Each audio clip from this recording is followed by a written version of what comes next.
ነው ዛሬ ከምዕራፍ 7 እስከ ምዕራፍ 9 ያለውን ሁለተኛ ነገሥትን ከኔ ጋራ እንመለከታለን ማለት ነው። እንግዲህ ይሄ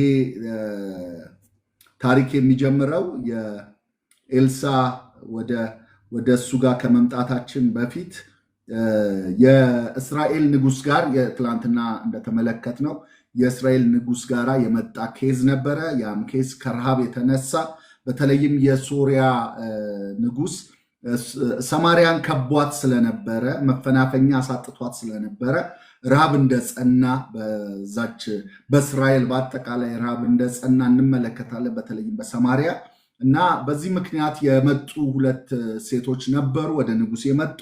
ያው እነዚህ ሴቶች ያቀረቡት በጣም አስፈሪ የሆነ ነገር ነበረ። ንጉሱ ሲጠይቃቸው ይቺ ሴት ዛሬ እንድንበላው ልጅሽን አምጪ ነገም ልጄን እንበላለን አለችኝ በማለት በጣም አስፈሪ የሆነ በሀገሩ ላይ ንጉስ ተቀምጦ ይሄ ኬዝ መከሰቱን ምንም እንኳን ክፉ ቢሆንም ንጉሱ ነገር ግን ይህንን በመስማቱ እንደደነገጠ እና ከዛ የወሰነ ውሳኔ የሳፋጥ ልጅ የኤልሳ ራስ ዛሬ በላዩ ያደረ እንደሆነ እግዚአብሔር ይህን ያደርግብኝ ይህንንም ይጨምርብኝ ብሎ ኤልሳን ለማጥፋት የኤልሳን ራስ ለመቁረጥ ጉዞ እንደጀመረ ነው የሚናገረ።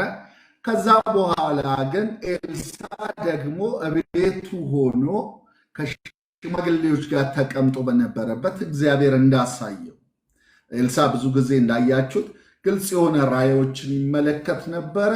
ስለዚህ መልእክተኛን እንደላከ ከመልእክተኛው ጀርባ የእሱ ኮቴ እንዳለ ከዛ በኋላ ደግሞ ራሱን ሊቆርጠው እንደሆነ ለተሰበሰቡት ሽማግሌዎች ሲገልጽላቸው እንመለከታለን። እግዚአብሔር በሰጠው ስጦታ አማካኝነት ሊሆን ያለው ሊያደርግ ያለው ንጉሱ ሊያከናውን ያለውን ነገር ተመልክቶ የዚህ ደግሞ ዋናው ሚስጥሩ ይህንን ለማድረግ ንጉሱን ያነሳሳው በእስራኤል ላይ የተከሰተው በሰማርያ ላይ የመጣው ረሃብ እንደሆነ ኤልሳ በደንብ ተረድቶታል እና ንጉሱ ሊገለው ይመጣል። ኤልሳ ደግሞ ይህንን መልእክት ይመለከትና ያይና ከዛ በኋላ ትንቢትን ይናገራል ማለት ነው። የእግዚአብሔርን ቃል ስሙ በማለት ለመጣው ለንጉሱ ለመልእክተኛው ይናገራል ማለት ነው እና የእግዚአብሔርን ቃል ስሙ። እግዚአብሔር እንዲህ ይላል፣ ነገ በዚህ ጊዜ በሰማርያ በር 1 መስፈሪያ መልካም ዱቄት በ1 ሰቅል፣ 2 መስፈሪያ ገብስ በ1 ሰቅል ይሸመታል አለ። ነገ በዚህ ጊዜ በነገራችን ላይ በዚህ በምዕራፍ 7 በምዕራፍ 8 በምዕራፍ 9 የምናየው የመለኮታዊ የሆኑ ቀጠሮችን ነው የምናየው። መለኮታዊ የሆኑ የእግዚአብሔር ጊዜዎችን እናያለን። በጣም አስገራሚ በሆነ መልኩ እግዚአብሔር እንዴት ታይምሊ ነገሮችን እንደሚሰራ ማለት ነው። በጊዜው እንዴት ነገሮች እንደሚያዋቅራቸው፣ እንዴት እንደሚፈርድ፣ እንዴት እንደሚቀጣ፣ እንዴት እንደሚያስነሳ፣ እንዴት እስራኤልን ብቻ ሳይሆን አልፎ የሶርያን ንጉስ ጭምር ለሱ ዓላማና አጀንዳ እንደሚያስነሳ የትኛውም የሚሾም በምድር ሁሉ ላይ በዓለም ሁሉ ላይ ያለን ነገስታት በእግዚአብሔር ልብና አጀንዳ ውስጥ ያለውን ስራ ለመፈጸም ነው። ክፎች በክፋታቸው የእግዚአብሔርን ሐሳብ ይፈጽማሉ፣ መልካሞቹ ደግሞ በመልካምነታቸው ይፈጽማሉ። የነሱ ክፋት ከእግዚአብሔር ሐሳብ ውጪ ለማድረግ አይችሉም። ክፋታቸውን ራሱ እግዚአብሔር እያጣፋ ባለፈው እንዳየነው የሱን አጀንዳና የሱን ፍርድ ወይም ፍትሃዊነቱን ይፈጽምባቸው ነበረ፣ ፍርዱን ይፈጽምባቸው ነበረ እና ይህንን አሁንም እዚህ ክፍል ላይ እንመለከታለን ማለት ነው እና በጊዜው ነው አሁንም ነገሮችን ሲያደርግ የምንመለከተው። የሚመስለው ኤልሳ ይህንን ትንቢት ሲናገር እንደው ለማስፈራራት ሲመጣበት ወይም ራሱን እቆርጣለሁ ብሎ ሲመጣ ልክ በቃ እንደመጣበት መልእክትን እንደተናገረ ባለፈው እንዳየነው አይነት ማለት ነው። ኤልያስ የተናገረው ነገር አልነበረ? ማን ነው? ኤልሳ ራሱ የተናገረውም ከኔ ጋር ሆነ ትዝ ይለኛል እና የአንድ የተመለከትነው ቃል ነበረ እና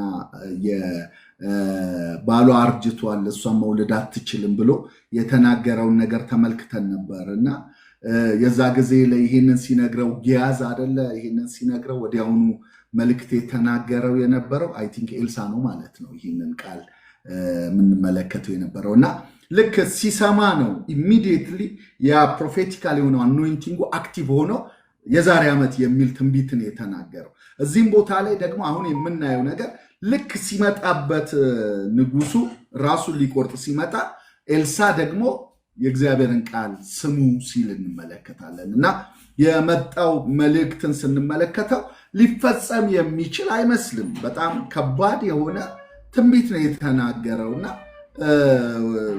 ይህንን ትንቢት ስትመለከቱት በእውነት ልጅ ቀቅለው የበሉ ሰዎች ከረሃቡ የተነሳ ልጃቸው ላይ የፈረዱ ሰዎች ረሃቡ የጸናባቸው ሀገር ላይ በነጋታው ምንም በቃ መሽቶ ሲነጋ ነው የተባሉትና በቃ ሲነጋ ይሄ ነገር ይፈጸማል ብሎ ኤልሳ በጣም ሊሆን የማይችል ግን የእግዚአብሔርን ሁሉን ቻይነት የተረዳ የእግዚአብሔር መልእክት ሲናገር እንሰማለን እና እግዚአብሔር ሁሉን ቻይ ነው። አሜን። ስለዚህ እንደዚህ ብሎ ይናገራል። ምን ይላል? ነገ በዚህ ጊዜ በሰማርያ በር 1 መስፈሪያ መልካም ዱቄት በ1 ሰቅል፣ 2 መስፈሪያ ገብስ በ1 ሰቅል ይሸመታል አለ። ንጉሱም በእጁ ተደግፎ የነበረ አለቃ ለእግዚአብሔር ሰው መልሶ እነሆ እግዚአብሔር በሰማይ መስኮቶች ቢያደርግ ይህ ነገር ይሆናልን አለው። እርሱም እነሆ በዓይኖች ታየዋለህ፣ ከዚህም አትቀምስም አለ። በቃ በጣም እርግጠኛ ሆኖ ነው የሚናገረው። የንጉሱ በእጁ ተደግፎት የነበረው አለቃ እግዚአብሔር ሰማይን ቢከፍት የሰማይ መስኮት ቢከፍት ይሄ ነገር አይሆንም፣ ነገ ነው እኮ ያልከው፣ ነገ እንዴት ይሆናል? በእውነት እንደዚህ አይነት ቃል ስትሰሙ ልባችሁን ልታነሳሱ ይገባችኋል። ነገ የተባለ ነገር ካለ፣ የተነገረላችሁ ትንቢት ካለ፣ ከፊታችሁ የቀደመ ነገር ካለ እግዚአብሔር በጊዜው ይመጣል፣ ነገሮቻችን ያስጨብጠናል እና ነገ እንዳለው ነገ የሚሆን ነው። ከየት ይመጣል አይታወቅም። ኤልሳ ራሱ ያውቀዋል። የተናገሩት ሰዎች እንኳን ባያውቁት፣ መልእክቱ የመጣባቸው ሰዎች እንኳን ባይረዱት፣ እግዚአብሔር ግን ነገ ባለበት ሰዓት ይመጣል፣ እንደተናገረው ይመጣል። እግዚአብሔር ጊዜውን አስቦ ይመጣል እና እግዚአብሔር የራሱ የጊዜ ቀመር አለው፣ የራሱ የጊዜ ሰሌዳ አለው። እግዚአብሔር ታማኝነቱ ባለፈውም ስንመለከት አንዳንድ ትንቢቶች የተፈጸሙት ሰዎቹ በኖሩበት ዘመን አይደለም፣ ካለፉ በኋላ ነው። እዚህም ቦታ ላይ ስንመለከት ባለፈውም ለአካብ የተነገረው መልእክት የተፈጸመው አካብ ባለበት ዘመን አይደለም፣ አካብ ከሞተ በኋላ ነው። አሁን እዚህ ክፍል ላይ 2ኛ ነገሥት ላይ መጥተን የተነገረለት ሲፈጸም፣ ለምን እግዚአብሔር በህይወት ላሉት አይደለም ታማኝነቱ ለራሱ ለባህሪው ነው፣ ለሚናገረው ቃል ነው። ስለዚህ እግዚአብሔር ቃልን ሲያወጣ ካፉ የሚፈጽመው ለማንም ብሎ አይደለም፣ ለራሱ ነው። ታማኝ ስለሆነ፣ እውነተኛ ስለሆነ፣ የራሱ ጊዜ ሰሌዳ ስላለ ስለዚህ ነገ አላቸው። አሁን ነገን መጠበቅ ነው። በነጋታው ግን የተፈጸመውን ነገር ስንመለከት በጣም ትንቢቱ የሚፈጸም የሚመስልበት ጎዳና አይደለም የምናየው እና እግዚአብሔር የሚሄድበት ጎዳና አይታወቅም ስንል ነበረ ባለፈውም እና ዛሬም የምነግራችሁ የእግዚአብሔር አካሄድ፣ የእግዚአብሔር መንገድ፣ የእግዚአብሔር ዱካ፣ አረጋገጡ፣ አረማመዱ አይታወቅም እና አሁንም በዚህ ቦታ ላይ የምንመለከተው በበሩ መግቢያ ላይ 4 ለምጻም ሰዎች ነበሩ። በየትኛው መግቢያ? በሰማርያ በር መግቢያ ማለት ነው። እነዚህ 4 ለምጻሞች እንደምታውቁት በሕጉ በዘኍልቍ 13:46 ላይ ሕጉ ለምጻም የሆኑ ማንኛውም የቆዳ በሽታ ያለባቸው ሰዎች ከከተማው በር ውጪ እንዲሆኑ ነው የሚናገረው እና እነዚህ ሰዎችም በዛ ዘመን ላይ የነበሩ ሰዎች ለምጻሞቹ 4ቱ ከከተማው በር ውጪ ናቸው። ወደ ሰማርያ አይገቡ።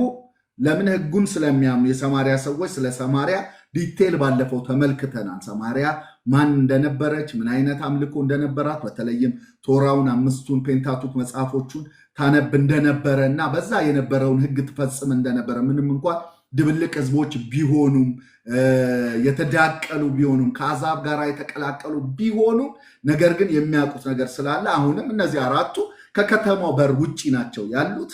ወደ ውስጥ መግባት አይችሉም። እንደ ሕጉ የተገለሉ ናቸው። በር ላይ ሆነው ግን የሚሆነውን ነገር ሲያዩ እነሱ በር ላይ የሚቀመጡት ለምንድን ነው? ከሰማርያ ሰዎች ምግብ፣ ፍርፋሪ፣ ማንኛውንም ነገር የሚሰጧቸው፣ ጩኸታቸው ተሰምቶ ርኅራኄ አድርገውላቸው የሚራሩላቸው፣ ልግስናቸውን የሚያሳዩባቸው ሰዎች ነበሩ። ወደ ውስጥ መግባት አይችሉም። ይሄ ቃል በጣም ይገርመኛል። እዚህ ቦታ ላይ የምትመለከቱት እነዚህ ለምጻሞች በጣም ያሉበት ሁኔታ በጣም የሚገርም ነው።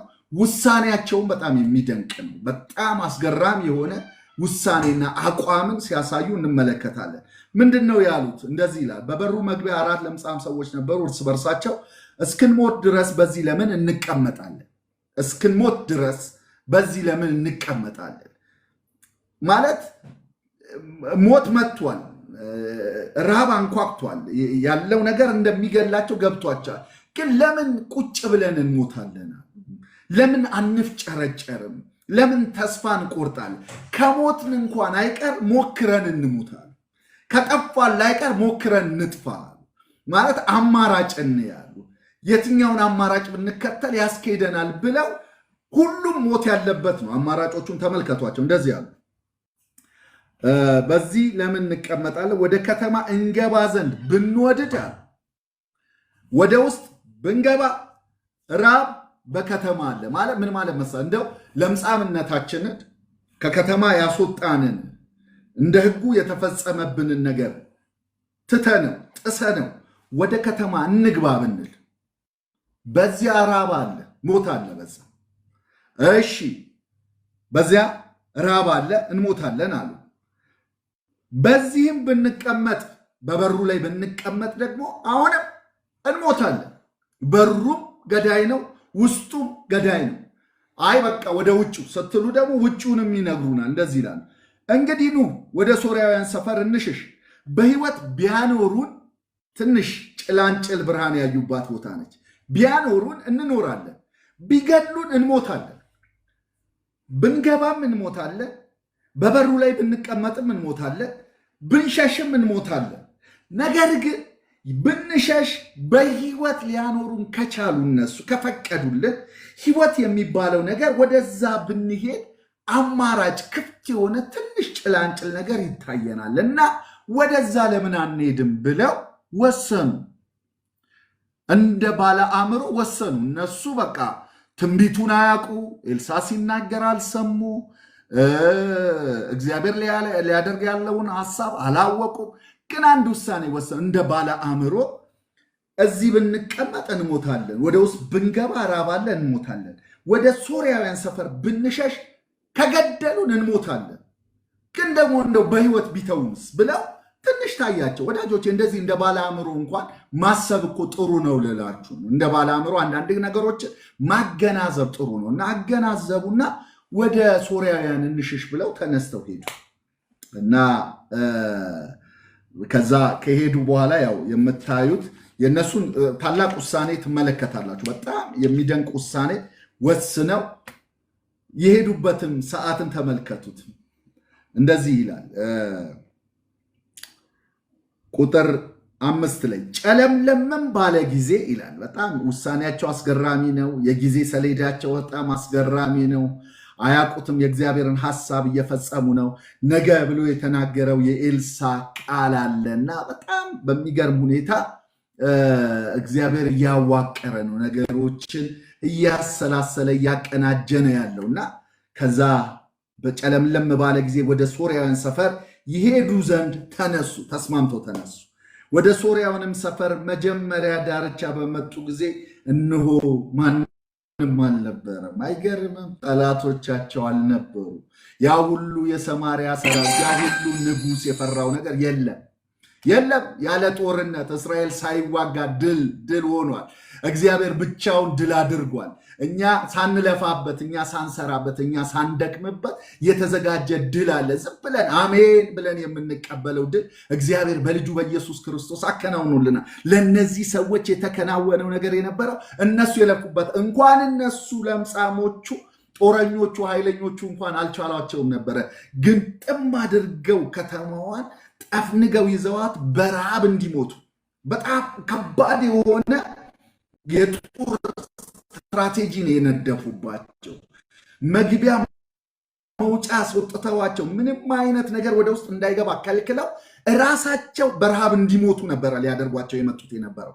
ነገር ግን እግዚአብሔር በእነዚህ በደካሞች፣ በተባረሩ፣ በተገለሉ፣ ምንም በማይጠቅሙ በሚባሉ በቃ ምናምንቴ በሚባሉ ለምጻም የረከሱ በሚባሉ ሰዎች እንዴት ትድግናን እንዳመጣላቸው ትመለከታላችሁ። ግን ጦርነቱን የተዋጋው እነዚህም ለምጻሞች አይደሉም፣ እስራኤልም አይደለም፣ ንጉሱም አይደለም፣ ራሱ እግዚአብሔር ግን ተዋጋላቸው። እንደዚህ ብሎት ነው የሚናገረን። ተመልከቱት፣ እንዲህ ይላል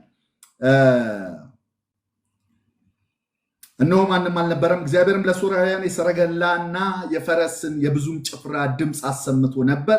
እርስ በርሳቸውም እነሆ የእስራኤል ንጉሥ የኬጢያውያንን የግብፃውያንን ነገሥት ቀጥሮ አምጥቶብናል ይባባሉ ነበር። ስለዚህ ተነስተው በጨለማ ሸሹ። የጠዋቱ ትንቢት እንዲፈጸም በጨለማ የተነገረው ቃል እንዲፈጸም በጨለማ በዛ ውስጥ ሌሊት ተባረሩ፣ ሸሹ። ድንኳኖቻቸውም ፈረሶቻቸውንም አህዮቻቸውንም ሰፈሩንም እንዳለ ትተው ነፍሳቸውን ያድኑ ዘንድ ሸሹ። እነዚህም ለምጻሞች ወደ ሰፈሩ መጀመሪያ ዳርቻ በመጡ ጊዜ ወደ አንድ ድንኳን ገብተው በሉ ጠጡም ይላል። በጣም የሚገርመው እግዚአብሔር እንዴት ነው የተዋጋው? እግዚአብሔር በዘመናት መካከል ያው እግዚአብሔር ብርቱ ጦረኛ እንደሆነ እንመለከታለን። ስሙ የሰራዊት ጌታ እግዚአብሔር ነው የሚባለው። የሰራዊት አምላክ ነው፣ ጦረኛ ነው። በጦር አዝማችነቱ ብቻ ሳይሆን ራሱ ተዋጊ ነው። እግዚአብሔር ተዋጊ ነው። መጽሐፉ እንደሚናገር ብርቱ ነው፣ ተዋጊ ነው እና የተዋጋበት የተለያየ አይነት ስትራቴጂዎች፣ አንዳንዴ በበረዶ ሲዋጋ ትመለከታላችሁ።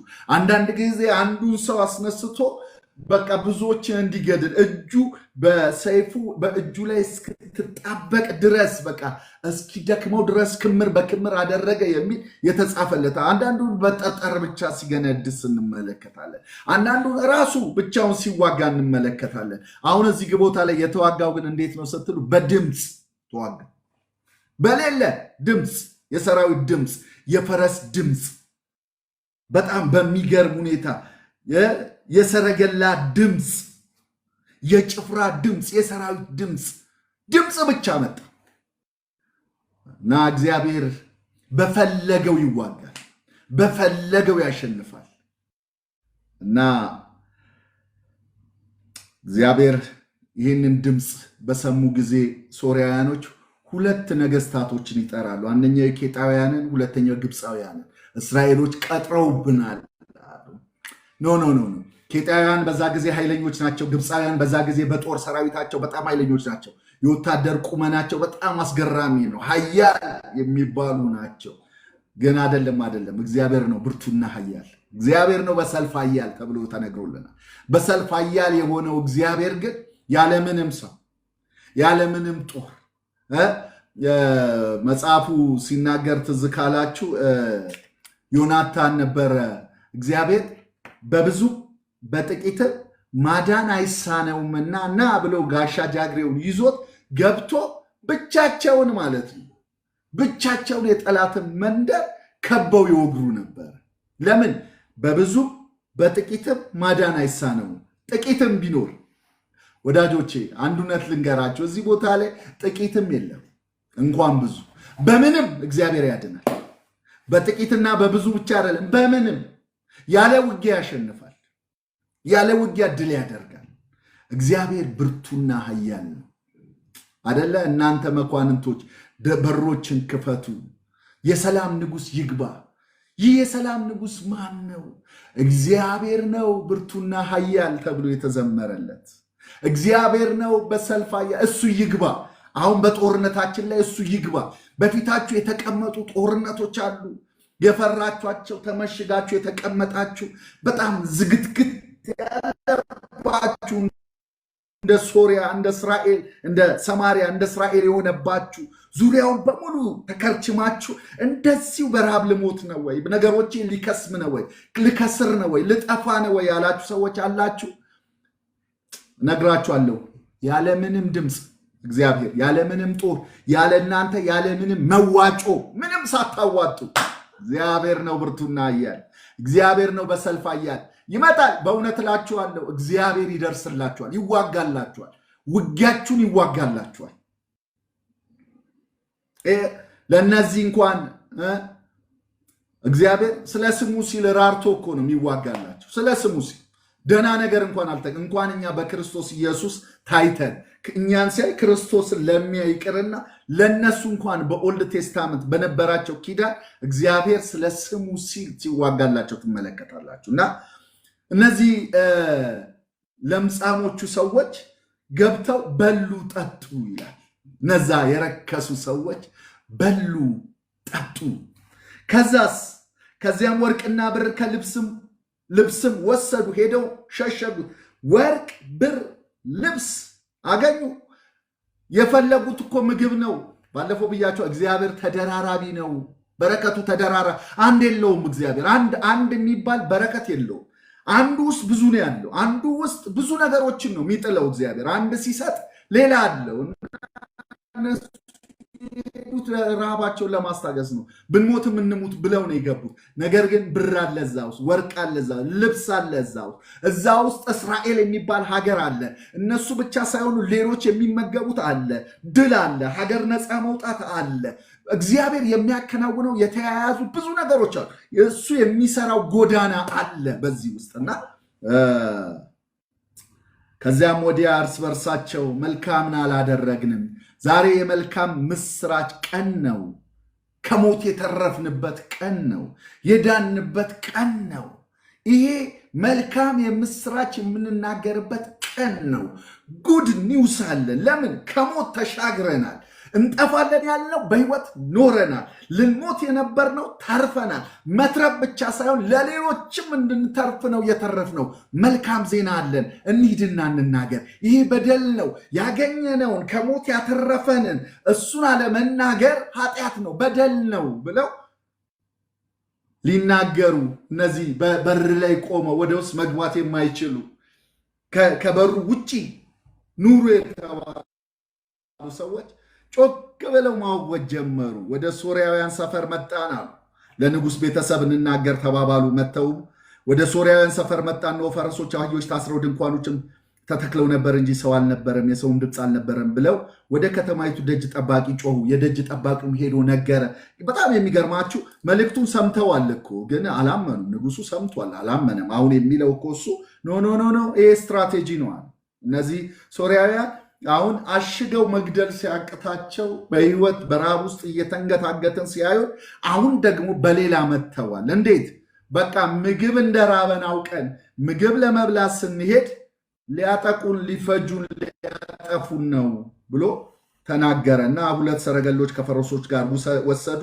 ንጉሱም ሄዳችሁ እዩ ብሎ ከሶርያውያን ሰራዊት በኋላ ላከ። በኋላቸውም እስከ ዮርዳኖስ ድረስ ሄዱ። እነሆም ሶርያውያን ሲሸሹ የጣሉት ልብስና ዕቃ መንገዱን ሁሉ ሞልቶ ነበር። መልእክተኞችም ተመልሰው ለንጉስ ነገሩት። ንጉሥ ሆይ ይሄ ነገር እንዳስብከው የጦር ስትራቴጂ አይደለም። ሶርያውያን ሸምቀው ሊገሉን ሊያጠፉን አይደለም። ሶርያውያን አንተ ሳትዋጋ ተሸንፈዋል። አንተም አልቻልክም፣ ግን ብርቱና ኃያል የሆነው እግዚአብሔር ችሏል እና እየሸሹ ነው፣ ልብሳቸውን እየጣሉ እየሮጡ ነው ብለው ነገሩት። ህዝቡም ወጥቶ ሶርያውያንን ሰፈር በዘበዘ። እንደ እግዚአብሔር ቃል ይላል። ይሄ ሁሉ የሆነው እንዴት ነው ስትል እንደ እግዚአብሔር ቃል 1 መስፈሪያ መልካም ዱቄት በ1 ሰቅል፣ 2 መስፈሪያም ገብስ በ1 ሰቅል ተሸመተ። መቼ? ነገ በዚህ ቀን እንደተባለ ያ ቀን መጣ። እግዚአብሔር ነገ ብሎ የሚፈራው ቀን የለም። እግዚአብሔር የዛሬ ዓመት ብሎ አቃተኝ የሚልበት ነገር የለውም። የሚያስተላልፈው ችግር የለውም። ሪፈር የሚያደርገው ተመልሼ እመጣለሁ የሚል ኃይል አሰባስቤ ልምጣ የሚል አምላክ አናመልክም። ነገ ካለ ነገ ነው፣ አሁን ካለ አሁን የሚያደርግ እግዚአብሔር ነው ያለ። የሚያቅተው ምንም ነገር የለም። ስሙ ለዘላለም ይባረክ እና እንደተናገረው እንደዛው ቃል እግዚአብሔር አደረገ። ባለው ልክ እዛው ተሸጠ። በተባለው ቀን ተከናወነ። እግዚአብሔር የጊዜ አምላክ ነው። በጊዜ ውስጥ ነገሩን አዋቀረው፣ ውብ አድርጎ ሰራው። ስሙ ይባረክ። ንጉሱም ያን እጁን ይደግፈው የነበረውን አለቃ በሩን ይጠብቅ ዘንድ አቆመው። ለምን እንዳቆመው ንጉሱ አያውቅም፣ ግን መልእክት እየተፈጸመ ነው። እግዚአብሔር ያለውን በነቢዩ የተነገረ ሁሉ እየተፈጸመ ነው። ህዝቡም በበሩ ረገጠው። ንጉሱም ወደ እርሱ በወረደ ጊዜ የእግዚአብሔር ሰው እንደተናገረው ሞተ። እግዚአብሔር እንደተናገረው ሞተ። የእግዚአብሔር ሰው እንደተናገረው ሞተ። እግዚአብሔር የተናገረው ነገር ተፈጸመ። በዚህ ሁሉ ክፍሎች ውስጥ የምናየው እግዚአብሔር የተናገረውን ሲያደርግ ነው። እግዚአብሔር ከተናገረው ቃል አንዳች የሚጎድልበት አምላክ አይደለም። የተናገረው ሁሉ ይፈጸማል እና እንደተናገረው ሞተ ይላል። ከዛ በኋላ ላይ እንደዚህ የሚል ቃል ታገኛላችሁ። የእግዚአብሔርም ሰው ለንጉሱ ነገ በዚህ ጊዜ በሰማርያ በር 2 መስፈሪያ ገብስ በአንድ ሰቅል 1 መስፈሪያ መልካም ዱቄት በአንድ ሰቅል ይሸመታል ብሎ እንደተናገረው ነገር እንዲሁ ሆነ። እንደተናገረው እንዲሁ ሆነ። በጌታ በኢየሱስ ስም እንደተናገረባችሁ እንዲሁ ይሁንባችሁ። እግዚአብሔር የተናገረው ሁሉ ያደርገዋል፣ ይፈጽመዋል። እሱ ለተናገረው ታማኝ ነው። ይዋሽ ዘንድ ሰው አይደለም፣ ይጸጸትም ዘንድ የሰው ልጅ አይደለም ተብሎ ተጽፏል። እግዚአብሔር የተናገረውን ያደርጋል። እንደተናገረው ሆነ ይላል። ያም አለቃ ለእግዚአብሔር ሰው መልሶ እነሆ እግዚአብሔር በሰማይ መስኮቶች ቢያደርግ ይህ ነገር ይሆናል ብሎ ነበር። እነሆ በዓይኖች ታያለህ ከዚያም አትቀምስም ብሎት ነበር፣ እንደዛው ተከናወነ በማለት ምዕራፍ 7ን በዚህ ያጠቃልልልንና ይህንን አስገራሚ የሆነ የእስራኤልን ታሪክ ከሶሪያ እንዴት እንደታደጋቸው፣ እንዴት ከራብ እንዳመለጡ፣ እንዴት ከሞት እንዳመለጡ፣ በእነዚህ ለምጻሞች እንዴት እግዚአብሔር እንደተጠቀመ ይነግረንና ምዕራፍ 8 ላይ ደግሞ አንድን ሴት ያመጣል። በአጋጣሚ ዛሬ እንግዲህ ይህን እንደምሰብክ ሳላውቅ ባለፈው ቺን ቃል ነካክቼው ነበር ማለት የሚቻልም አይመስለኝም። በደንብ ያወራውበት ክፍል ነው። እቺ ሴት ኤልሳ ልጇን ያስነሳላት ሴት ሱነማይቷ ሴት የምትባለው ማለት ነው። እና በጣም አስገራሚ ታሪክ ያላት ሴት ያቺ በቃ ይሄ በመንደራችን ለሚያልፈው ሰው ብላ ምግብ ይበላ ዘንድ ግድ ትለው የነበረች የሆነ አንዳንድ ሰዎች እኮ አሉ ማለት የሆነ ቀን ላይ ያደርጉና እንግዲህ እኔ እነዚህን 20 ምናምን ዓመታት በአገልጋዮች ላይ ሰርቻለሁ እና መነሻ ጥቅሳችን እቺ ሴት ነች። ሁለተኛ ነገሥት ምዕራፍ 4 ላይ ያለች የሱነማይቷ ሴት ነች። ለእኛ ራያችን ይሄ ጋብስ የሚባለውን አገልግሎት የጀመርነው ከዚህ ሴት ነው። ራዩ የፈለቀው እግዚአብሔር ወደ ልብ ያመጣው ከዚህ ሴት የተነሳ ነው እና ይበሉ ዘንድ ግድ ትላቸው ነበረ። ናና ግባ በግድ ብላ እያለች ከዛ ደግሞ አሳደገችው እና ይሄ እኮ የእግዚአብሔር ሰው ነው በሰፈራችን የሚያልፈው ብላ በሰገነቱ ላይ ቤት እንስራ አለች እና እኛ ቤት መስራት የምንለው ከዛ መቅረዝ፣ ጠረጴዛ፣ ወንበር፣ አልጋ እናኑርለት እና ሰርፕራይዝ የሚለው የኛ አገልግሎት የጀመርነው ከዚህ ሴት ነው። የአገልጋዮችን ቤት ሰርፕራይዝ ማድረግ አለብን። ቤታቸውን መቀየር፣ ማደስ፣ መለወጥ፣ መከራየት፣ ወደ አዲስ ቤት ማስገባች ሴት ነች። አይተናት ዋው ብለን እግዚአብሔር በዛ ውስጥ ነው ይህንን ራእይ የወለደልን እና በእነዚህ ሁሉ ዓመታቶች ውስጥ ስንመለከት እንደዚህ ሴት ያልሆኑ አብረውን የቆሙ ሰዎችን ተመልክቻለሁ። አንድ ቀን ይሰጡና ሁል ጊዜ እንደሰጡን የሚያወሩ ሰዎችን አይቻለሁ። እቺ ሴት ግን አንድ ቀን ሲያልፍ ግድ ትለዋለች። እንደውም ታሳድጋለች። መስጠት የሚያድግ ነው እንጂ የምናወራበት አንድ ቀን ክስተት አይደለም። የሆነ የምንመካበት የሆነ ቀን ያደረግነው እንትን እኮ ሰጥቻለሁ እያለ የአንዱን ትዝታ ያቀነቀንን ዓመታት የምንቆይበት አይደለም። እቺ ሴት ያደረገችው እንደዛ አይደለም። ለዚህ ነው ታሪኳ የታምራት ሆኖ የቀጠለው፣ የድል ሆኖ የቀጠለው ለዚህ ነው። እና የዚህ ሴት ቤት ተአምር ባይሆን ይገርመናል። እና ያ ከኤልሳ ጋር የነበራት ግንኙነት እየጨመረ ነው የመጣ። በኋላ ላይ ይኸው ምዕራፍ 8 ላይ አሁን እንደምንመለከተው በኤልያስ ዘመን 3 ዓመት ተኩል ነው ረሃብ የሆነው። የኤልሳ እንግዲህ ሚራክሎቹ ብቻ አልነበሩም ደብል የሆኑት እና ረሃቡንም ስትመለከቱ ደብል ነበረ እና 7 ዓመት ይላል። 7 ዓመት ረሃብ መጣ ይላል።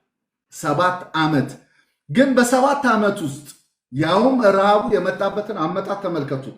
እግዚአብሔር ረሃብን ጠርቷል። እግዚአብሔር ነው ና ብሎ ረሃብን የጠራው፣ ና ቅጣ ብሎ የጠራው። ፍርድ ነው በእስራኤል ላይ የጠራው እግዚአብሔር።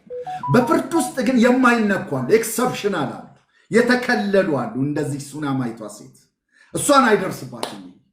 እኛ የሚመጣ ሁሉ እንዳያገኘን የተከለል ነው። የተቀጠርንበት ቅጥር አለ፣ የተከለልንበት ግንብ አለ። የጸና ግንብ ነው። የገባንበት የመማፀኛ ከተማ አለ እኛን የማያገኘን። በሌላው ላይ የዘነበ ነገር ሁሉ አያገኘን። እችን ሴት አላገኛትም። በኦልድ ቴስታመንት አይቻልም፣ አይቻልም። በእውነት እነግራቸዋለሁ፣ የመጣ ሁሉ አያገኘንም። ለምንድን ነው የሚያገኘን? እግዚአብሔር አላለም፣ እንደዛ አላለም። እና አንቺን አያገኝሽም አላት። አንቺን እዚህ አይደለም ማድንሽ፣ ፍልስጤም ውረጅ፣ እዛ ፍልስጤም አስገብቼ ግን እጠብቅሻለሁ አለ። 7 ዓመት ራብ አያገኝሽም። የ7 ዓመትን ራብ ያለፈችው ፍልስጤም ወስዷት ነው። በጣም የሚገርመኝ ግን ታዛዥ ናት። እግዚአብሔር ይባረክ። እግዚአብሔርን ለሚታዘዙት አሁንም እግዚአብሔር ታላላቅ ነገሮችን ያደርጋል። እሺ ለሚሉ ሴትዮዋ እንደዚህ ነው። በቃ ውረጂ ስትባል እሺ። 7 ዓመት አልቋል፣ ተነሽና ተመለሽ። እሺ 7 ዓመት ራቡ ሲያልቅ ደግሞ ተመልሳ መጣች ይለናል። ያው በምዕራፍ 7:8-9 ስታዩ የእግዚአብሔር መለኮታዊ የጊዜ ሰሌዳዎችን እግዚአብሔር በጊዜ የሚያደርገውን ስራ አሰራሩን እንዴት ታይሚንግ እንደሆነ ዲቫይን የሆነ ታይሚንጉን ትመለከታል። መለኮታዊ የሆነ የጊዜውን ሰሌዳ ትመለከታል።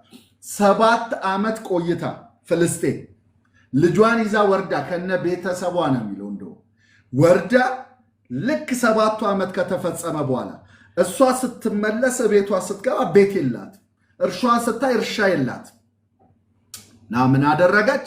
ወደ ንጉሥ እጮሃለሁ ብላ ወጣች እና እሷ ከ7 ዓመት ቆይታ በኋላ ነው የመጣችው።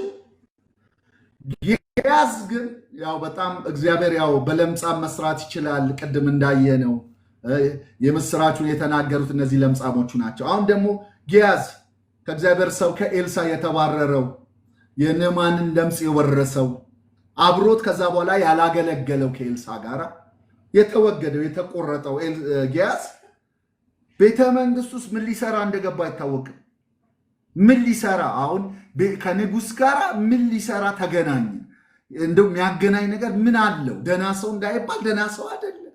እና ደግሞ ንገረኝ ይለዋል ንጉሱ። ደግሞ እስቲ ኤልሳ ያደረገውን ታምራት ንገረኝ። እኔ ታይሚንጉ ነው የሚገርመኝ። በጣም የሚገርም እኮ ነው። ንጉሱ ከእግዚአብሔር ሰው ሎሌ ከጊያዝ ጋር ኤልሳ ያደረገውን ታምራት ሁሉ ንገረኝ።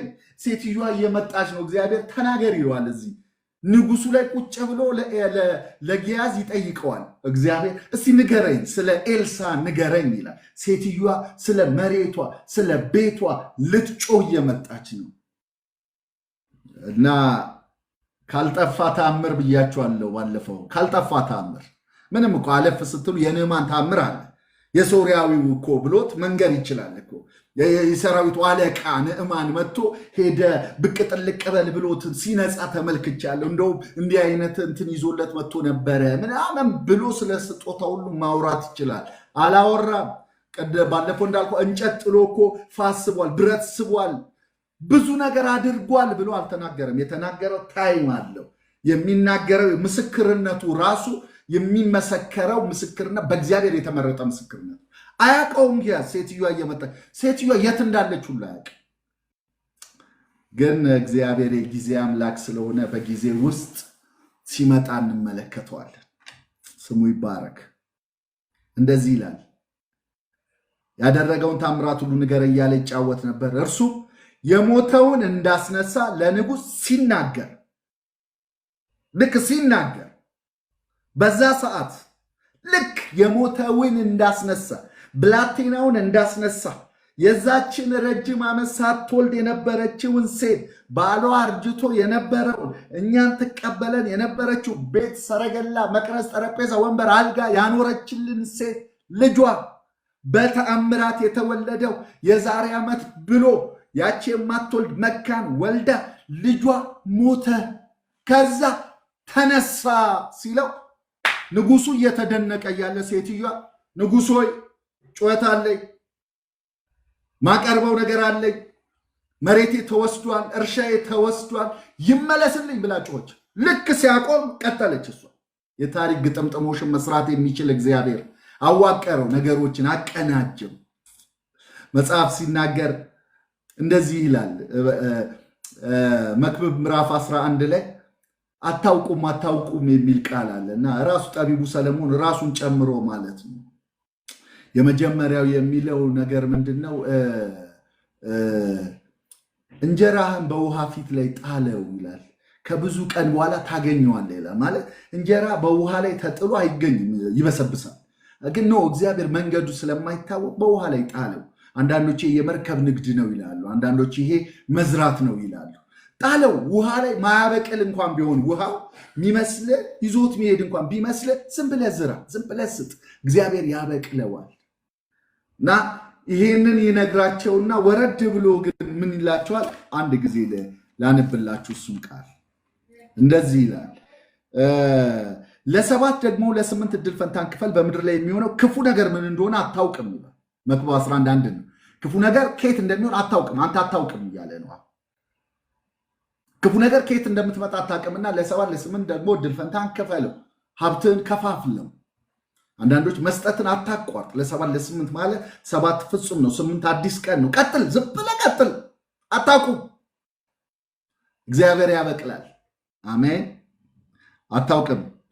ቀጥሎ ሌላ አታውቅም ምን ይላል መሰላችሁ? እንደዚህ ይላል፣ ነፋስን የሚጠባበቅ አይዘራም፣ ደመናትን የሚመለከት አያጭድም። የነፋስ መንገድ እንዴት እንደሆነች አጥንትን በእርጉዝ ሆድ እንዴት እንድትዋደድ እንደማታውቅ አሁንም አታውቅም። በእርጉዝ ሆድ ውስጥ አጥንት እንዴት እንደሚዋደድ አታውቅም። እንዴት እንደሚዋህድ በእርጉዝ ሆድ ውስጥ አታውቅም። የነፋስን መንገዱን አታውቀውም። ከዛ ሁሉን የሚሰራውን የእግዚአብሔርን ስራ አታውቅም። እግዚአብሔር እንዴት እንደሚሰራ አናውቅም። በጊያዝ ይሰራል፣ በለምጻም ይሰራል፣ በድምፅ ይሰራል። ዝም ብሎ በባዶ የጦር ሰራዊት የጭፍራ ድምፅ ማድረግ ይችላል። የፈረስ የኮቴ ድምፅ፣ የሰረገላ ድምፅ፣ የሰራዊት ድምፅ ማድረግ ይችላል። እግዚአብሔር በየትኛው እንደሚመጣ አታውቁም፣ ግን ይመጣል። እነግራችኋለሁ። በእውነት እኔ እየተናገርኩ ለእኔ ሲመጣ ይሰማኛል። አካሄዱ የማይታወቀው እግዚአብሔር በዚህ ባለፈው ዓመት ላይ እግዚአብሔር የሰጠኝ ቃል ነበረና በጣም እገረማለሁ ወዳጆቼ። ብመሰክርላችሁ በጣም የሚገርሙ ነገሮች ልነግራችሁ እችላለሁ። እንዴት እግዚአብሔር እንደሚጓዝ፣ እንዴት እንደሚሰራ፣ እንዴት እንደሚሄድ ትገረማላችሁ። አንዱን ልመስክርላችሁ። በእውነት የእግዚአብሔር መንገድ አናውቅምና ከዚህ ወደ አሜሪካ ባለፈው የመጨረሻ የሄድኩበት የዛሬ 4 ወር 5 ወር አካባቢ ላይ ወይ ስንት ወር እንደሆነ አላስታውስም፣ ግን በቅርብ ጊዜ ሲሄድ እጄ ላይ ምንም ነገር የለኝም እና የሚሄድበት ትኬት መቁረጫ የለኝም እና ያለኝ በአካውንቴ ውስጥ 1000 የኢትዮጵያ ብር ነው፣ ዶላር አይደለም። 1000 ብር ይዤ ግን ምናልኩኝ ትኬት ቡክ አድርጊልኝ ብዬ አንድ ወዳጃችንን ቡክ አድርጊልኝ ብዬ ላኳት እና ቡክ አደረገችልኝ። እሷም በቃ ታዛኝ ምንን እሷ ይኑረኝ አይኑረኝ አታውቅና ቡክ አደረገችልኝና ከዛ በኋላ በጣም ጥሩ ፕራይስ ነው ቶሎ ብለህ ክፈል አለችኝና እኔም በቃ ዛሬውኑ ክፈል 24 ሰዓት ካለፈ ሊጨምር ይችላልና ቶሎ በል አለችኝና እሺ ከፍላለሁ ብዬ ማታ ድረስ ዝም ብዬ አካውንቴን አየዋለሁ። እኔ በታምራት አምናለሁ። አሁን በሚባለው በሚራክል መኒ ባላምንም፣ ነገር ግን እግዚአብሔር ሚራክል እንደሚያደርግ አልክድም። ያደርጋል። ሐሰተኞች አያስክዱንም። እምነት የምንኖርበት የህይወት ዘይቤ ነው። ማንም እየመጣ አክራሪ ሆኖ አቀንቃኝ ሆኖ የሚለጥጠውን ማናምንም፣ ደግሞም የሐሰት በሆነ ንግግራቸውና የሐሰት የሆነ ልምምዳቸው አንቀበል። እግዚአብሔር ግን ታምራ ያለ በምን አይታል? ይኸው የምንኖረው ህይወት ዘመናችንን ሙሉ የኖርነው ህይወት የታምራት ህይወት ነው። እግዚአብሔር እየመጣ በማይታወቁ መንገድ እየመጣ በማይታወቁ ሰዎች እየመጣ በነጊያዝ እየመጣ በለምጻሙ እየመጣ ዝም ብሎ ድምፅ እያሰማ እየመጣ ያለ ቤተሰብ እየመጣ ነው ያኖረንና ከዛ በኋላ ላይ ዝም ብዬ ስመለከት ቆየውና ምሽቱ ላይ ሰለቸኝና ተኛው። አልመጣም ገንዘብ። ከዛ ልጅቷ ጋር ደወልኩና ቁረጭልኝ ዛሬም አልኳት። የትላንቷ አመለጠኝ አልኳት። ያዘችልኝ። አንድ አይነት ሂሳብ ነው፣ በጣም ጥሩ ነው አለችኝ። ከዛ በኋላ ድጋሚ ልቆርጥ መመልከት ጀመርኩት። 1000 ነው መመልከት ጀመርኩ። 1000 ነው። ታምናላችሁ? ልክ ማታ 4 ሰዓት ተኩል ላይ አልጋ ላይ ልተኛ ስል ባለቤቴ ለጸሎት ቆይታ ነበረ። ስልኩ ውስጥ አስደንጋጭ መልእክት ገብቷል አለች። ያ የገባው ገንዘብ በቃል አጋኖ ስልኬን ነቀነቀው። በቃ ስልኬ ራሱ አልቻለውም፣ ሼክ አደረገ። በቃ በእውነት እላችኋለሁ ለትኬት አይደለም እቤት እዛ ለምቆይበት ጊዜ ሁሉ የሚኖሩበትን ይዤ የሚሄደው ወደ ዶላር የምመነዝረው ወደ ባንክ አስገብች ያን ሁሉ አትረፈረፍን። እና በጣም የሚገርመኝ ይሄ አይደለም የሚገርመው። በጣም የሚገርማችሁ ነገር እኔ የሄድኩበት ስቴት ሲያትል ነው። እዛ ቆይቼ አንድ ሰው ጋበዘኝና ወደ ቴክሳስ ወደሚባል ሀገር ሄድኩኝ። ወደዛ ስቴት ሄጄ የእግዚአብሔርን ቃል እያገለገልኩ እያለ ዳር ላይ የተቀመጠን አንድን ሰው እግዚአብሔር እንዲህ ይልሃል ብዬ መልእክት ጀመርኩኝ። ዳር ላይ መጨረሻ ላይ ጥግ ላይ የተቀመጠ ሰው እና ሳቀ ሰውዬው እና ዝም ብዬ መልእክቴን ቀጠልኩና ጨርሼ ለሌሎችም እግዚአብሔር የሰጠኝን መልእክትና ቃል አካፍዬ ልወጣ ስል መጨረሻ ላይ መጣ አንድ ሰው እና እንደዚህ አለኝ። ታውቀኛለህ አለኝ። ቅድም መልእክት የነገርኩት ሰው አላቅም አልኩት። አረ ታውቀኛለህ? እኔ በፍጹም አላቅም። ይሄ ክርክር እስከ በነጋታው ቀጠለ። ታውቀኛለህ እያለኝ እኔ አላቅም የኔ ወንድም፣ እንደው በቃ ትንቢቱን ከሆነ ተወው በቃ አልኩት። መጨረሻ ላይ በጣም እንትን ስላል በቃ ከእግዚአብሔር ከሆነ ተቀበለው፣ ካልሆነ ተወው። ምናልባት እንደ ዘመኑ ሰው ኢንፎርሜሽን ሰምቼ የነገርኩ ከመሰል ለምን አትተውም? ለምን ትጨቀጭቀኛለህ በሰው ሀገር አልኩት። በእውነት በጌታ ፊት ነው የምላችሁ። እና ጋቢና አስቀመጠኝና እንደተናደድኩ ስላየ ፓስተሩን ከኋላው ስላለ ምንድን ነው የምትለው አለ። አይን ያቀኝ መስሎኝ ነው አለ። የት ያቀሃል አለው። በኋላ ላይ ማን ነው ስም አልኩት። እገሌ ነኝ አለ። ደነገጥኩኝ። ለካ ያ ሞባይሌን የነቀነቀ ብር የላከው ያ ልጅ ነበር። አላውቀውም። እንኳን ማወቅ እዛ ቤተ ክርስቲያን የትም ላገኘው እንደምችል አላውቅም። ገና ስለላ ላይ ነበርኩ። እንዴት ነው ማገኘው እያልኩኝ አስብ ነበረ። እና ያን ሰው ግን አገናኝ። እግዚአብሔር መንገዱ የማይታወቀው አካሄዱ የማይታወቀው እግዚአብሔር አገናኝቶን በጣም ወዳጅ ሆነ። እስካሁን ድረስ ወዳጅ ሆነን ቀጠልን። እግዚአብሔር በዚህም ቦታ ላይ የሚሰራውን ስራ ስትመለከቱ የማይታወቅ ስራ እየሰራ ታያላችሁ። በጊያዝ ሲጠቀም ጊያዝን አቁሞ ሌላ ተአምር ሳይሆን ከሙታን ስለተነሳው ልጅ ይነግራል። ለምን? እቺ ሴትዮ አቤቱታ ልታቀርብ እየመጣች ነው። እግዚአብሔር ደግሞ ሰዓቱን እያዋቀረ ነው። ይህን መስክር እያለ ይነደዋል። ሳታውቁት እግዚአብሔር ተአምርን ያደርጋል። ሳታውቁት እግዚአብሔር እናንተ ባልጠበቃችኋቸው በደካማ በምትሏቸው ሰዎች ይመጣል። ሰውን አክብሩ፣ ይመጣል። የሆኑ ተስፋ የምታረጓቸው ተዋቸው። እግዚአብሔርን ብቻ ተስፋ አድርጉ። የባሪያይቱ አይኖች ወደ እመቤቷ እንደሆነ የጌታውም እጆች የባሪያውም እጆች ወደ ጌታው እንደሆነ እንዲሁ አይኖቻችን አንተን ተስፋ ያደርጋሉ ተብሎ ተጽፏል። ማንን ተስፋ ታደርጋላችሁ? ሰው አለ፣ ቤተሰብ አለ። አይኖቻችሁን ከነሱ ላይ አንሱ። አይኖቻችሁን እግዚአብሔር ላይ ብቻ አድርጉ። እግዚአብሔር በፈለገው ይመጣል። በጊያዝ ይመጣል። ለምን እንዴ? ሲጀምር ተአምራት እኮ ለዚህ ሴትዮ የሆነላት በጊያዝ ነው። እንደ ኤልሳ እኮ ለንጉሥ ለሰራዊት አለቃ ልንገርልሽ እያለ የሰው ሲጫወት አውቀዋለሁ፣ ፔሙን አውቀዋለሁ ምናምን ሲል የኛው ነው ምናምን ሲል እኮ ነው። ኧረ ተው አንተ፣ ከዚህ የተሻለ ነገር ያለ እኮ ነው አንተ። ቅባት እኮ የሚባል ጸጋ የሚባል እኮ ይሄ ሱፐርናቹራል የሆነ ነገር እኮ የሚሰራብህ ሰው ነህ። ይሄ ንጉሥ የማይመልሰው የሰራዊት አለቃ እኮ የማይመልሰውን ነገር የሚመልስ ጸጋ የተሸከምክ ሰው ነህ ብሎ እኮ ጊያዝ እኮ ነው ያነቃው። እግዚአብሔር በጊያዝ ይድረስላችሁ። ክብር ለኢየሱስ ይሁን። በጣም ወደው ስብከት ነው በእውነት አይደል ብላችሁ ይሄ ምዕራፍ 8 የኔ ቃል ብዙ ጊዜ ላይ እንደው እንዴት ዛሬ ራሱ ደረሰኝ ብዬ በጣም ተገርሜያለሁ። ለኔ ነው በቃ ይሄ ለኔ ነው እና እግዚአብሔር ሊደግመኝ ነው። በጣም ብዙ ተአምር ሊደጋግመኝ ፈልጎ ነው አልኩ። ስሙ ይባረክ። እና እንደዚህ ይላል፣ እርሱም የሞተው እንዳስነሳ ለንጉሥ ሲናገር ነው ልጇን ያስነሳላት ሴት ስለ ቤቷና ስለ መሬቷ ወደ ንጉሥ ጮኸች። ጊያዝም ጌታዬ ንጉሥ ሆይ ሴቲቱ ይህች ናት፣ ኤልሳም ያስነሳው ልጇ ይህ ነው አለ። ንጉሱም ሴቲቱን ጠየቀ፣ ነገረችው። ንጉሱም የነበረላትን ሁሉ መሬቷን ከተወች ጀምራ እስከ ዛሬ ድረስ ያለውን የእርሻዋን ፍሬ ሁሉ መልስላት ብሎ ስለ እርሷ ጃንደረባውን አዘዘው። አሜን። እግዚአብሔር ያዝልናል። እግዚአብሔር ያዝልናል። ዛሬም ይህን ይደገምልናል። ከዛ በኋላ እንግዲህ ከምዕራፍ 8 ከ7 ጀምሮ ያለው ሌላ ታሪክ ነው። አሁን ስለ ግለሰብ አውርቶልን ከዛ ከ7 በኋላ የምንመለከተው ነገር ኤልሳ ወደ ደማስቆ መጣ።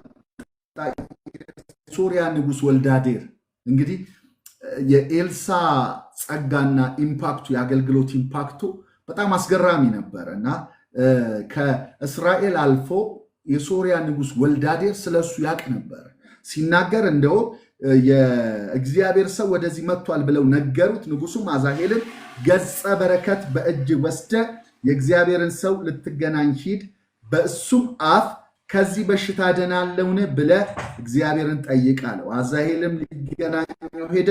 ከእርሱም ጋር ከደማስቆ መልካሙን ነገር የ40 ግመል ጭነት ገጸ በረከት ወሰደ። መጥቶም በፊቱ ቆመና ልጅ በጣም አይገርምም? ልጅ የሶሪያ ንጉስ ለኤልሳ ነው። የሶሪያ ንጉስ ልጅ ነው። ብላቴና አንድ ብላቴና ታናሽ ብላቴና የሶሪያ ንጉስ ወልዳዴር ልኮኛል እና እንትና ኤልሳን ንጉሱ የሶሪያውን ንጉስ አባቴ እያለው ነው ልጅህ ብሎ የጠራው። የእስራኤልም ንጉስ ትዝ ካላችሁ እዚሁ ምዕራፍ 6 ላይ እኮ አይ ቲንክ የሶሪያ ሰራዊትን ኤልሳ አይናቸውን አሳውሮ በነበረ ጊዜ ላይ ቁጥር 21 ላይ የእስራኤል ንጉስ ባያቸው ጊዜ ኤልሳን አባቴ ሆይ ልግደላቸውን አለ። አባቴ ሆይ ብሎ ነው ኤልሳን የጠራው። የሚከበሩበት ክብር የነበረው በጣም የሚገርም ነው። ለምን የሚገርም የሆነ አኖይንቲንግ በላያቸው ላይ ይሰራ ነበር እና አባቴ ሆይ ብሎ ንጉሱ ኤልሳን አባቴ ነው ያለው። የሶሪያ ንጉስ ደግሞ ልጅ ነኝ እኔ ብሎ የአሕዛብ የባዕድ አምልኮ የሚያመልክ ንጉስ እንዴት ነው አለው እና ልጅ ብሎ ተልክ ያለው ብሎ ነው እንግዲህ ልጅ የሶሪያ ንጉስ ወልዳዴር ከዚህ በሽታ ድናለው ሲል ወደ አንተ ልኮኛል አለ። ኤልሳም ሂድ መዳንስ ትድናለህ በለው፣ ነገር ግን እንዲሞት እግዚአብሔር አሳይቶኛል አለ። ይህ መልእክት ፈጽሞ በጣም የሚገርም ነገር ነው የምትመለከቱት። ከዚህ በኋላ ያለውን ታሪክ ተመልከቱት እና አዛሄልን የተናገረው እግዚአብሔር ኤልያስ እንዲቀባው ትዝ ካላችሁ ኤልያስ ወደ በዛ የክትክታው ዛፍ ቁጭ ብሎ በነበረው ሰደኝ ባለ ጊዜ አይደለ ሂድ አዛሄልን ቀባው፣ እዩን ቀባ፣ ደግሞ በምትክ ኤልሳን ቀባ ብሎ ነበር የላከው። እግዚአብሔር የተናገረው አለ፣ ኤልያስ የለም። አዛሄልን ሳይቀባው ነው የሄደው። እሱ ግን የኤልያስ መንፈስ ያረፈበት ኤልሳ ደግሞ ቀጥሏል። ያ መልእክት ያረፈበት ሰው ቀጥሏል። እግዚአብሔር ዓላማውን አጀንዳውን አልቀየረም። ስለዚህ በኤልያስ ያልተፈጸመው በኤልሳ እየተፈጸመ ነው። እግዚአብሔር ለቃሉ ታማኝ ነው። ሰው ነው የተቀየረው እንጂ እግዚአብሔር ያለው አልተቀየረም። በዛው መንፈስ ግን ቀጥሏል እና አዛሄልን አገኘውና ኤልሳ ትኩር ብሎ ተመለከተ አዛሄልን እስኪያፍር ድረስ። በነገራችን ላይ አዛሄል የአሕዛብ ነው እና አዛሄል አሕዛብ ነው በቃ ምናቀው ያንን የሶሪያ ንጉስ ሆኖ ነው አሁን ሊሾም ያለው እና አየውና በዛ ላይ የሰራውን ስራ ተመልከቱት። ነብዩን ያስለቀሰ ስራ ነው የሰራው። ያው በትንቢት አይቶት ነው ያለቀሰው። በእውን ያዩማ ስንቱ አልቅሰዋል። እንደዚህ ይላል መጽሐፉ ሲናገር እስኪያፍርም ድረስ ትኩር ብሎ ተመለከተው። የእግዚአብሔርም ሰው አነባ። አዛሄልም ጌታዬ ለምን ያነባል አለ። እርሱም በእስራኤል ልጆች ላይ የምታደርገውን ክፋት ስለማውቅ ነው። አዛሄልን እያየው አዛሄል እኮ ልጅ ወልዳዴር ልኮኛል ብሎ የተላከ 40 ጭነት የደማስቆ ገጸ በረከት ይዞ የመጣ ምንም ሌላ ስውር የሆነ አጀንዳ የሌለው ግን ደግሞ ሰውየው ስልጣን ሲያገኝ ሲሾም ውስጡ የተቀመጠው ክፋት የሚገለጥ ታውቃላችሁ። አንዳንድ ሰዎች ዛሬ ላይ ሆነን ስናያቸው በጣም መልካም የሚመስሉ በቃ ሽቁጥቁጦች፣ ታዛዦች፣ ታማኞች ለንጉሱ ራሱ የሚታዘዝ እንደ አዛሄል የሚመስሉ ሰዎች አሉ። ነገር ግን ስፍራ ባገኙ ጊዜ፣ ቦታ ባገኙ ጊዜ፣ እድልና ጊዜ፣ ሁኔታ በተመቻቸ ጊዜ የተደበቀው ማንነታቸው ይወጣል። እግዚአብሔር የሚያየው አሁን ያለውን ቅልስልሱን አይደለም። እግዚአብሔር የሚያየው የተደበቀውን እና አየውና ነብዩ አዛሄልን ተመልክቶት አነባ።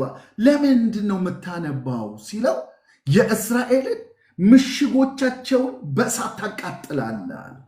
አሁን አይደለም ግን ምሽግ የምታቃጥልበት ፖቴንሻሉ አለ። ውስጥ የተቀመጠው ነገር አለ። ያ እድል ያጣ የተዳፈነ ነገር አለ። እድል ሲያገኝ ግን የሚያብብ የሚለመልም የሚያበራ የሚንቦጎቦግ ክፋት በውስጣ ያለው ጎልማሶችን በሰይፍ ትገድላለህ፣ ሕፃናቶችን ትፈጠፍጣለህ፣ እርጉዞቻቸውን ትቀዳለህ። ይሄ ክፋት እያየው ነው ማለት ሰዋል። እና የመለሰው ተመልከቱ። አዛሄልም ይህ ታላቅ ነገር አደርግ ዘንድ አለ። እኔ ለምን ታላቅ ነገር እንዳለው አላቅም። አደርግ ዘንድ እኔ ውሻ ባሪያ ምንድን ነኝ አለ። ይህንን ተናግሮ ሰው አሁን ይህንን ብሎ ማለት ነው እኔ ውሻ ባሪያ ምናምን ብሎ አረ ለምን ታነባለ ብሎ እኔ እንደዚህ ላደርግ ብሎ በነጋታው ነው የፈጸመው። በነጋታው ንጉሱን ገደለው፣ አፍኖ ገደለው። ያው ወረድ ብላችሁ አንተ በሶሪያ ላይ ንጉስ እንድትሆን እግዚአብሔር አሳይቶኛል አለው። ከኤልሳም ርቆ ወደ ጌታው መጣ። እርሱም ኤልሳ ምን አለ አለው። እርሱም እንድትፈወስ ነገረኝ አለው። በነጋው ለሐፍ ወስዶ በውሃ ነከረው፣ በፊቱም ላይ ሸፈነው በእርጥብ እንግዲህ ለሐፍ የሚባለው ምን እንደሆነ ባላቀው በእርጥብ አንሶላ በሉት ወይ ፎጣ በሉት አፍኖ ገደለው እና ከዛ በኋላ ሞተም ይልና አዛሄልን በፋንታው ነገሰ። በቃ እስራኤልን ማስጨነቅ ጀመረ። የተደበቀ የተሸፈነ ማንነት ነበረው። ከዛ በኋላ የምንመለከተው ሌላ ታሪክ ነው። በእስራኤል ንጉስ በአካብ ልጅ በኢዮራም በ5ኛው ዓመት የይሁዳ ንጉስ የኢዮሳፍጥ ልጅ ኢዮራም ነገሰ። እንግዲህ እስራኤልና ይሁዳ እያልን እየተመለከትን ነው። ለሁለት ተከፍለዋል መንግስቱ። አሁን እዚህ ቦታ ላይ ሁለት አንድ አይነት ስም ትሰማላችሁ። የእስራኤልም ንጉስ ኢዮራም ነው፣ የይሁዳም ንጉስ ኢዮራም ነው። አንድ አይነት ስም ነው ያላቸው፣ አንድ አይነት ሰዎች ናቸው። ኢቨን የይሁዳ ንጉስ እንግዲህ የይሁዳ የዳዊት ቤትን ይዞ የሄደ ነው። እግዚአብሔር በጣም የሚጠነቀቅለት ነው። እግዚአብሔር የዳዊት መብራት አላጠፋም እያለ በኢዮርብዓም መንገድ ሲሄዱ እንኳን አልፈው ወደ እስራኤሉ መንግስት ያለውን ባዕድ ነገር ሲቀላቀሉ እንደ ኢዮራም አይነት ሰዎችን እንኳን እግዚአብሔር አላጠፋቸውም። ስለ ዳዊት ሲል ያ ግንድ እንዲቀጥል ያደርጋል። ይሄ ሰው ያገባው የኢዮራምን እህት ነበር ያገባው ራሱ እና ክፋቱን ሁሉ ነገሩ ተከትሎ ነበር። ስማቸው አንድ አይነት ነው፣ ባህሪያቸው አንድ አይነት ነው፣ አምልኮ አንድ አይነት ነው። ይህንን አይነት ሁኔታ ውስጥ ሆነው እያለ ኢዮራም ታሞ ይሞታል፣ የይሁዳው ማለት ነው። ከዛ በምትኩ ልጁ አካዝያስ ይነግሳል። ኢዮራም ደግሞ የእስራኤሉ ንጉስ ይቀጥላል እና የሶሪያው ንጉስ አዛሄል ይወጋውና ታሞ ያለበት ሁኔታ ነው የምንመለከተው።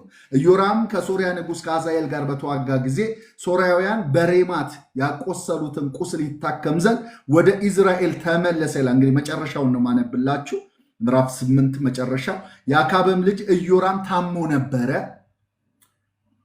የይሁዳ ንጉስ የኢዮራም ልጅ አካዝያስ ሊያየው ወደ ኢዝራኤል ወረደ ይላል። አሁን ወደ ኢዝራኤል ወረደ። እንግዲህ እንደተመለከት ነው ኢዮራም ታሟል። አካዝያስ ደግሞ ሊያየው መጥቷል። በጣም ወዳጆች ሆነዋል። ከዛ ነው አዲስ ምዕራፍ ላይ ነብዩ ኤልሳ ከነቢያት መካከል አንድን ሰው ጠርቶ ሂድና እዩን ቅባው በማለት ይልከዋል። አሁንም እዩን ቀባው የተባለው ሰው ማን ነበረ? ኤልያስ ነው። በኤልያስ መንፈስ ግን እግዚአብሔር ስለማይቀየር ሐሳቡ ስለማይቀየር የቀጠለው ማን ነው? ኤልሳ። ኤልሳም አይደለም የቀባው። ኤልሳ ደግሞ ጠርቶት አንድ ከነቢያት መካከል የነቢያት ልጅ የነበረ አንድ ሰው አንድ ጎበዝ ልኮ እዩን ቀባው ብሎት ከወንድሞቹ መካከል ጥራውና ቀባው። ከዛ በኋላ ሸሽተ ሩጠ ውጣ ብሎት መልእክት ነገረው። እንደምትመለከቱት እዩ የእስራኤል የጦር አለቃ ነበረ። ከጦር አለቆች ጋር ተሰብስቦ ተቀምጦ ነበረ። ስለ ንግስና የሚያውቀው ጉዳይ የለውም። እግዚአብሔር ግን ከ15 እና 20 ዓመት በፊት የተናገረውን እየፈጸመ ነው። ተናጋሪዎቹ አንዳንዶቹ የሉም፣ ሞተዋል። የተነገረላቸው የሉም፣ የተናገሩትም የሉም እንደ ኤልያስ አይነቶቹ። ግን የሚገርማችሁ እግዚአብሔር ራሱን ያለ ምስክር አይተውም ይላል የእግዚአብሔር ቃልና ይሄ እዩ የሚባለው ሰው ራሱ ምስክር ነበር። አካብን ሲነግረው ሁለቱንም ጄኔሬሽን ያገለገለው እዩ። ምዕራፍ 9 ቁጥር 25 ላይ ላንብላችሁ። እዩም ይላል አካዝያስን በገደለ ጊዜ እዩ የተናገረው ቃል ነው። በኋላ ላይ ተመልሼ ከመጣሁበት እነካዋለሁ። ፍላጻውን በልቡ ላይ ሰክቶ ከገደለው በኋላ እንደዚህ አለ። እዩ አለቃውን ቢድቃርን ይላል። ይሄ ቢድቃር የተባለው ሰውዬና እዩ አካብ በነበረበት ዘመን በዛ ጊዜ የናቡቴ እርሻ ላይ ናቡቴን ባስገደለበት ጊዜ እግዚአብሔር በዚሁ ቦታ ላይ ብሎት የተናገረውን ቃል ሲናገር እዩና ይሄ ቢድቃርን የተባለ ሰው እዛ ቦታ ላይ ነበሩ። ያለ ምስክር እግዚአብሔር ራሱን ስለማይተው እግዚአብሔር ያንተን ደም እዚህ የናቡቴ እርሻ ላይ ይፈሳል ብሎት የዛኔ ነግሮት ነበር። ከዛ አካብ ቅስስ ብሎ ንስሐ ገብቶ ተመለሰና እግዚአብሔር አይ በሱ ጊዜ አላደርገው በልጁ ጊዜ አደርጓለሁ ብሎ ነበር። ይህን የተናገረውን ነገር እነዚህ ሰዎች አስታወሱት። እዩ አስታወሰው። ከዛ እንደዚህ ያለው ቢድቃርን እንዲህ አለው፣ አንስተ በኢዝራኤላዊው በናቡቴ እርሻ ጣለዋል። ከዚህ ይላል አንተና እኔ ጎን ለጎን በፈረስ ተቀምጠን አባቱን አካብን በተከተልን ጊዜ እግዚአብሔር እንዲህ ብሎ ይህን መከራ እንደተናገረበት አስብ። በእውነት የናቡቴንና የልጆቹን ደም ትናንትና አይቻለው ይላል እግዚአብሔር። በዚህም እርሻ እመልስብሃለሁ። ቦታው ይሄ ነው። ደሙን እመልስብሃለሁ። ደም ይፈሳል። በአንተ ባይፈስ በልጅ ይፈሳል። ደም ግን ይፈሳል። እዚህ ይፈሳል። አንተ ጋር ያለው ደም በልጅ ውስጥ ሆኖ ይፈሳል። እግዚአብሔር ደም ይፈሳል ላለው አይ ቅስስ ብሏል፣ ተመልሷል፣ ንስሐ ገብቷል አካብ አለና ከዛ ግን በልጁ ላይ ይፈጽማለሁ። ደሙ ግን ይፈሳል። የአካብ ደም የቀጠለው ያ የዘር ሐረግ ደም ይፈሳል። እግዚአብሔር የተናገረውን ይፈጽማል እና የተናገረበትን አስብ። በእውነት የናቡቴና የልጆቹ ደም ትላንትና አይቻለሁ ይላል እግዚአብሔር። በዚህ እርሻ መልስብሃለሁ ይላል እግዚአብሔር። ስለዚህ እግዚአብሔር እንደተናገረው ቃል ወስደ በእርሻ ውስጥ ጣለው አለ። እንደተናገረው ጣለው፣ አስታውሶ ጣለው። የይሁዳም ንጉሥ አካዝያስ ያንን ባየ ጊዜ በአትክልት ቤት መንገድ ሸሸ። እዩም ይህን ደግሞ በሰረገላው ላይ ውጉት እያለ ተከተለው። በይብላምም አቅራቢያ ባለችው በጉራ ቀበበት ላይ ወጉት። ወደ መጊዶም ሸሸ፣ በዚያም ሞተ። ባሪያዎቹም በሰረገላ ጭነው ወደ ኢየሩሳሌም ወሰዱት፣ በዳዊት ከተማ በመቃብሩም ከአባቶቹ ጋር ቀበሩት። በነገራችን ላይ የይሁዳ ነገዶች ጋር ያለው ነው የሚቀበረው። ራሱ እዛ የሚቀበር የለም፣ እግዚአብሔር ተናግሯል። የመጨረሻ የተቀበረው የአካብ ልጅ ነው። እዛ አይቀበሩም። እግዚአብሔር እንደተናገረው በከተማ የሚሞተው በእርሻ በሜዳ የሚሞተው ብሎ ተናግሯል። ውሾች ይበሉታል፣ ደሙ ይፈሳል ብሎ እግዚአብሔር ተናግሯል። ስለ ኤልዛቤልም ተናግሯል። እዛ ተናግሯል። በኢዝራኤል ተብሎ ተነግሯል። ተመልከቱት አሁንም የሚፈጸመው በአካብ ልጅ በኢዮራም በ11ኛው ዓመት አካዝያስ በይሁዳ ላይ ነገሰ። እዩም ወደ እስራኤል መጣ። ኤልዛቤልን በሰማች ጊዜ ዓይኗን ተኳለች፣ ራሷንም ማስጌጠች። በመስኮትም ዘልቃ ትመለከት ነበር። እዩም በበሩ ሲገባ ጌታውን የገደለ ዘምሪ ሆይ ሰላም ነውን? አለችው። ፊቱንም ወደ መስኮቱ አንስቶ ከኔ ጋር ማን ነው አለ። 2-3 ጃንደረቦች ወደ እርሱ ተመለከቱ፣ እርሱም ወደ ታች ወርውሯታል። አሁን ይሄኛውን አስታውሶ አይደለም፣ የቀደሙን አስታውሶ ነው። ይሄኛውን እግዚአብሔር አስታውሶ የተናገረውን አስታውሶ በኢዝራኤል ብሎ የተናገረው እግዚአብሔር ራሱ አስታውሶ ወርውሯት ሲል እዩ እየሰራ ነው እግዚአብሔር። እዛ እርሱም ወደ ታች ወርውሯት አለ። ወረወሯትም፣ ደሟ በግንቡና በፈረሶቹ ላይ ተረጨ፣ ረገጧትም። በገባም ጊዜ በላ ጠጣም። ከዚያም በኋላ ተመልከቱት፣ አሁን እዩ የእሱ ሐሳብ አይደለም እየተፈጸመ ያለው፣ የእግዚአብሔር ሐሳብ ነው እየተፈጸመ ያለው። የተናገረውን ነው እግዚአብሔር እያደረገ ያለው። እዩም እንደዚህ ይላል። እዩም ከዚያ በኋላ ይችን የተረገመች እዩ የንጉሥ ልጅ ናትና ቅበሯት አለ እግዚአብሔር። ቅበሯት አለ እሱ፣ ቅበሯት አለ እና በጣም ራርቶ የንጉሥ ልጅ ናት፣ በቃ እንዴ እናውቀዋለን እኮ ንጉሱን ብሎ ቅበሯት ሲል እነዚህም ሊቀብሯት በሄዱ ጊዜ ይላል በቃ ታዘውት እሺ እንቅበር ብለው። የእዩ ሐሳብ አይደለም እየተፈጸመ ያለው፣ የእግዚአብሔር ሐሳብ ነው። ሊቀብሯት በሄዱም ጊዜ ከአናቷና ከእግሯ ከመዳፍም በቀር ምንም አላገኙም። በቃ ከእግሯ ከመዳፍ በቀር ምንም ማለት አናቷን፣ እግሯን፣ መዳፏን ብቻ ነው ያገኙት። ሌላ ምንም አላገኙ። በሙሉ በልተውታል ውሾች። ከዛ ተመልሰውም ነገሩት። እርሱም በባሪያው በቴስቢያዊው በኤልያስ በኢዝራኤል እርሻ የኤልዛቤል ሬሳ በኢዝራኤል እርሻ መሬት ላይ እንደ ፍግ ይሆናል።